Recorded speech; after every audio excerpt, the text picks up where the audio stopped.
Congressman Bebot Alvarez. Nagsalita na sa libu-libong rallyista sa ikapitong araw ng Laban Kasama ang Bayan Prayer Rally si dating House Speaker at ngayon Davao del Norte 1st District Representative Congressman Pantaleon Bebot Alvarez. Tinuligsa ng mambabata si Pangulong Ferdinand Bongbong Marcos Jr. dahil sa mga irregularidad ng pamahalaan sa ilalim ng kanyang pamumuno. Pagbibigay din nito, hindi daw kaya ng Batang Marcos na mamuno bilang Pangulo ng bansa. Maliwanag na, Ginoong Pangulo, kasing liwanag ng sikat ng araw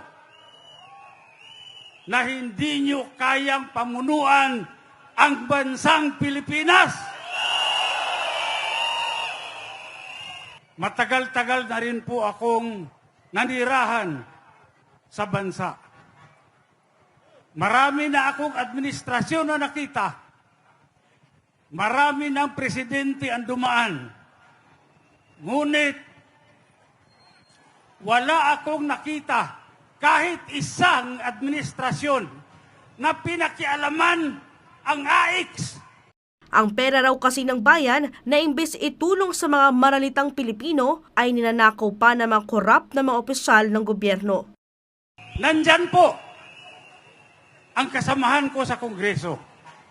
Nandyan po ang speaker na si Martin Romualdez. Nandyan po. Yan po ang ginamit para sa pagnakaw ng mga AIX na para sa taong bayan, para doon sa mga mahihirap. Dahil dito, hindi anya siya nagdalawang isip na ilahad at iparinig sa taong bayan ang kanyang saloobin o hinaing sa Administrasyong Marcos. Gusto ko lang pong sabihin sa inyo na sana magising na po kayo sa katotohanan na hindi nyo po kaya gampanan ang mangulo sa bansa na ito. Git pa niya, mas karapat-dapat pang mamuno bilang Pangulo ng bansa ang ngayoy Vice Presidente na si Sara Duterte. Kumpiyansa si Alvarez na mas magagampanan pa ng mas maayos si VP Sara ang pagiging Pangulo. Layunin daw kasi ng saligang batas na sa oras dumating ang panahon na makita na hindi kayang gampanan ng isang Pangulo ang kanyang trabaho ay maring palitan na lamang ito ng Vice Presidente. Malinaw naman na ang pamumuno ay kayang-kaya ni Vice President Inday Sara.